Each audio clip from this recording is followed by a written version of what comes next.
Os olhos dele brilharam em vermelho ao perceber que precisava eliminar aquela ameaça. Ordenou que continuassem vigiando Kedrik. Em seguida, desapareceu, murmurando para que alguém o informasse de que aquilo não acabaria em fiasco. Melina sorriu e chamou o homem desconhecido de velho atormentado. O dia estava ensolarado. E Eva balançou a perna no ar. Tiemo estava totalmente na defensiva. Ele conseguiu bloquear o golpe, mas a força era grande demais. Sua guarda se quebrou e ele caiu no chão. Yongava perguntou se ele estava bem. Tiema levantou o polegar trêmulo em resposta. Depois do treino, já limpos, Tiema chamou Nuna até ele. Apontou para a tela, onde aparecia um desconhecido, e disse que aquele homem não era nada simples. E Eva sentou ao lado dele no sofá, comentando que talvez fosse só mais um blefador como tantos outros. Mas Tiema insistiu que havia algo especial nele. Eles continuaram assistindo à transmissão. Yongava perguntou, incrédulo, se realmente tinha um desconhecido parado no templo do Homem-Árvore, na sala do chefe do terceiro andar.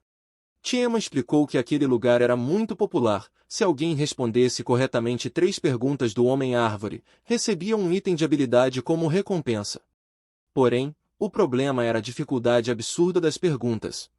O desconhecido estava em frente à árvore de rosto humano. O chat fervilhava de comentários. A árvore sorriu, dizendo que fazia muito tempo que não recebia visitantes, e perguntou se ele havia ido até lá para resolver suas charadas. O desconhecido colocou as mãos nos bolsos e pediu que fizesse as perguntas mais interessantes que tivesse. A árvore franziu o senho e explicou que, se ele acertasse as 3, ganharia uma folha à sua escolha. Pernas de madeira surgiram ao redor dele, e vários gigantes de madeira o cercaram. A árvore avisou que, se errasse, seria punido por eles. Então anunciou a primeira pergunta. Apresentou o dragão marinho e questionou qual era a profundidade ideal e a temperatura perfeita para um Kelhormelhor quer viver em águas salgadas. Tiema e Eva olharam confusos para a tela. Quem saberia algo tão específico? O desconhecido levantou a mão e respondeu com calma. Profundidade de 175 metros e temperatura de 1,5 graus Celsius. Os dois ficaram paralisados. A árvore abriu a boca em choque. O desconhecido pediu que passassem logo para a próxima pergunta. A árvore reclamou que ainda nem tinha dito se estava certo ou errado. Mas o homem respondeu tranquilamente que sabia que estava certo, então podiam avançar. A árvore, irritada, disse que a próxima não seria nada fácil. O casal continuou assistindo, cada vez mais perplexo. A árvore perguntou como se utilizava o corpo esponjoso de um felianin. O desconhecido respondeu sem hesitar, era preciso cozinhar por 5 horas um sal do deserto ensolarado junto com água sagrada de um sacerdote que havia mudado de profissão. A árvore confirmou que estava correto. Ele permaneceu impassível. Chegou então a última pergunta. A árvore começou a falar sobre as gigantes águias do Planalto Celeste, que só acasalavam uma única VE. O desconhecido apertou o botão imediatamente, interrompendo a pergunta. Ele apontou para a árvore e disse, quando a primeira neve cai na torre. A árvore sorriu. Depois, soltou uma gargalhada satisfeita, a resposta estava certa. O desconhecido, ainda calmo atrás da máscara, comentou que gostava de conversar sobre a torre. O chat enlouqueceu. A árvore recuperou a compostura e anunciou que daria a folha que ele escolhesse. Havia 3 opções, vermelha, modificador de fogo, amarela, aumento de defesa, e verde, que Tiaman, já sorrindo, comentou saber que aumentava a velocidade. Jeva, orgulhosa, apontou para si mesma e disse que aquela escolha definiria o quanto a luta contra o chefe seria longa. Estava curiosa para saber o que o desconhecido escolheria. Para ela, a resposta era óbvia, ela mesma escolheria velocidade. O desconhecido disse que não precisava de nenhuma daquelas folhas. Queria outra coisa. Ele tocou o tronco da árvore e pediu pela folha negra que ela estava escondendo. A árvore o encarou, assustada, perguntando como ele sabia da existência daquela folha. Tiaman e Eva se olharam, completamente perdidos, eles nunca tinham ouvido falar disso. A árvore forçou um sorriso e afirmou que não podia entregar tal item, mas propôs um acordo. Se ele escolhesse a folha vermelha, ela lhe daria uma folha verde extra. Não seria vantajoso? Perguntou. Mas o desconhecido se virou devagar e declarou, em voz firme, que o grande e venerável homem-árvore havia prometido dar a folha que ele escolhesse caso acertasse as 3 charadas. E acrescentou que chamaria aquilo de pura trapaça. Ele estendeu a mão e exigiu a folha negra, ameaçando chamar a árvore de mentirosa sem honra caso recusasse. A árvore começou a tremer, respingando seiva de nervosismo. O desconhecido perguntou o que os administradores do andar pensariam disso.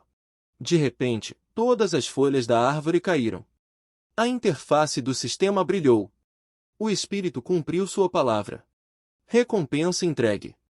O herói recebeu 1.280 folhas negras. O desconhecido apertou o papel entre os dedos e pensou que o último elemento do plano estava completo. É hora de começar? Murmurou. Ele puxou sua adaga de relâmpago, encarou os gigantes de madeira e anunciou. Primeiro, vou lidar com vocês.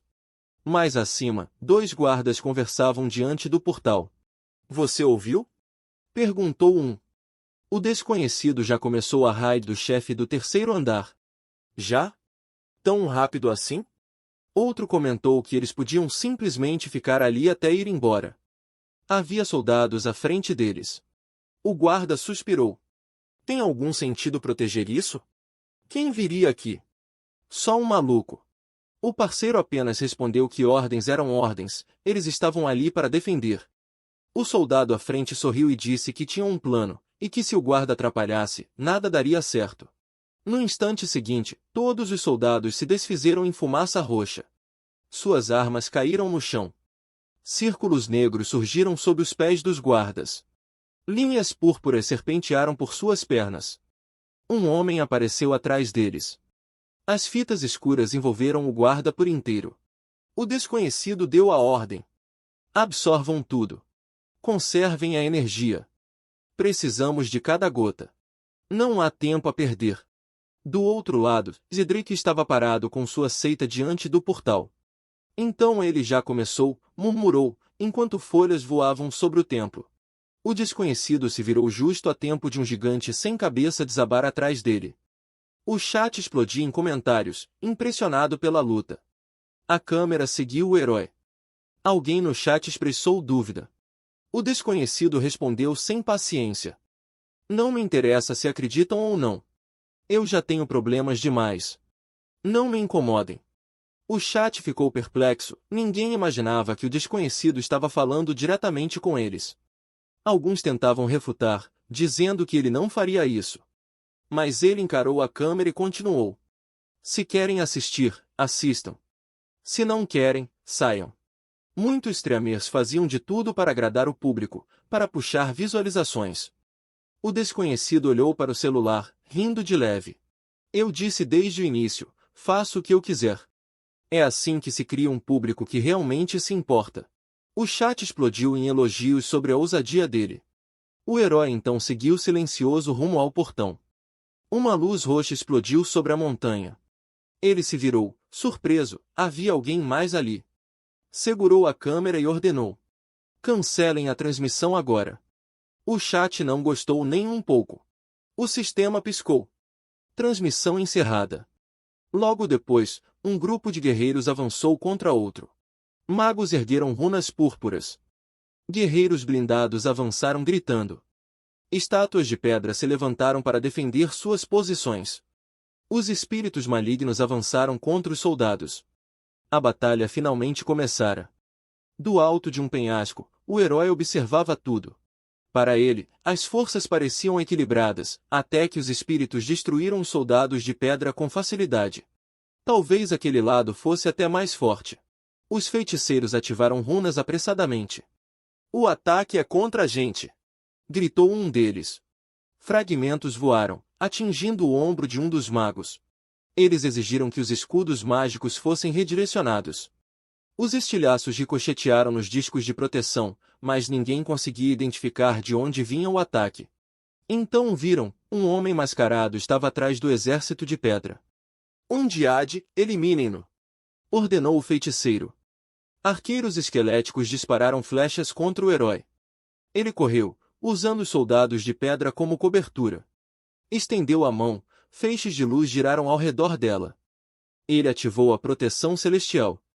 Um clarão envolveu os mortos-vivos. Os magos viram seus exércitos cambalearem, incapazes de se mover, o poder sagrado anulava totalmente o controle deles. Precisariam se concentrar ao máximo apenas para manter os pensamentos estáveis. Um enorme guerreiro com elmo de chifres investiu contra os feiticeiros. Mestre! A equipe 3 foi destruída! Gritou um subordinado. Cedric rangeu os dentes. Eu estou vendo. O desconhecido avançou. Ele sabia que 4 equipes mantinham o controle dos Undyad.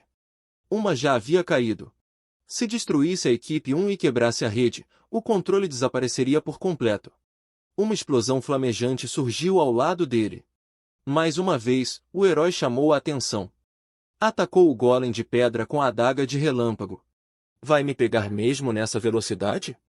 A estátua guerreira, Moi, correu atrás dele. Um feiticeiro apontou para uma enorme cabeça de pedra que se aproximava. Mestre! Está vindo na nossa direção! Detenham-no! Veio a ordem. Num piscar, o desconhecido apareceu atrás dos magos. Moi saltou. Os feiticeiros o encararam, paralisados, diante da morte iminente. A estátua caiu no chão com um estrondo, destruindo a equipe 1. Mestre! A primeira equipe foi destruída. Seremos cercados. Eu sei disso. Rugiu Cedric. Mas que tipo de inimigo é esse? Sempre joga cinzas no meu mingau. Ele ergueu o cajado, ignorando os avisos de que, se ativasse aquele poder, ficaria sem mana para enfrentar o chefe do andar. Cale-se! Gritou. Seus olhos brilharam. Vou concentrar tudo e matá-lo. Acordem! Fantasmas e faixas místicas surgiram ao redor do necromante, eram os guardas da pirâmide. Exausto, Cedric caiu de joelhos. Perguntaram se estava bem. Só, um pouco cansado, murmurou. Virou-se para um de seus homens e pediu que se aproximasse. Quando o fez, Cedric agarrou o mago, que soltou um grito, aterrorizado, ao sentir a vida sendo drenada de seu corpo. Em segundos, virou uma casca vazia. Cedric recuperou a vitalidade instantaneamente. Se você se mexer, vai doer mais ainda, ameaçou, encarando o herói. O desconhecido desviou dos ataques, observando o necromante devorar seu próprio subordinado. Tudo o que restou dele foram roupas murchas no chão. Os olhos de Cedric brilharam em vermelho. Há quanto tempo está me esperando? Questionou, com um sorriso insano, cercado por seu exército de guardiões. Vamos começar a festa. Os guardiões avançaram. Cedric berrava. O que acha do meu exército mais forte? Um dos guardas estendeu o braço, bandagens saltaram como serpentes de aço. Destruíram soldados de pedra com facilidade. São meus soldados múmias. Suas faixas são mais fortes que metal. Vangloriou-se Cedric. O herói se esquivava de fragmentos e bandagens, enquanto o necromante seguia falando. Preciso poupar forças para o chefe do terceiro andar, mas matar você vale o risco. Agitando o cajado, língua para fora como um louco, Cedric gritava. Morra logo! Ao longe, Melina e seu parceiro observavam. Esse excêntrico da máscara é incrível, disse Melina. Não vejo Cedric lutar de verdade assim há muito tempo. O plano dele de destruir as bases foi bom, mas ficar depois disso foi burrice. Comentou o rapaz. Cedric errou feio no cálculo do poder dele. Um gigante de aço brandiu sua espada. Depois de ver os esqueletos e cavaleiros da morte, achei que ele dava conta, completou o rapaz. Cedric gargalhou loucamente. O observador ajustou os óculos. Com habilidades dessas, melhor não interferirmos. Melina virou-se ao ouvir uma explosão forte. O desconhecido avançava, destruindo inimigo após inimigo. Ele estava sério, lembrava-se daquele momento, daquela lição. Recordava-se do velho mestre dizendo que sua espada era forte, mas seu erro era desperdiçar força demais. O velho entregou-lhe uma corda e pediu que a observasse. Um verdadeiro mestre golpeia com o mínimo necessário, explicou, destruindo a corda com um simples movimento. Imagine que ela se mova como o vento, flexível, livre. No instante certo, libere a energia. O herói, na lembrança, olhou surpreso. O mestre sorriu. Quer aprender minha arte espiritual de espada, Xungamu? O sistema brilhou. Parte da habilidade de arte espiritual restaurada. Pode ser reproduzida. Algo rasgou o chão em arco. As bandagens foram arrancadas do rosto de uma múmia. O herói atacou com a adaga. Compreensão da arte espiritual Xungamu aumentando rapidamente. Cedric se protegeu contra a pressão da energia. Observou o herói, confuso. O vendaval da arte espiritual era tão intenso que tudo ao redor era puxado para o centro. Um tornado de energia formou-se. O herói franziu o senho. Usou a quinta forma da dança da espada, destruição da alma. A luz explodiu pelo campo de batalha e tudo começou a desmoronar.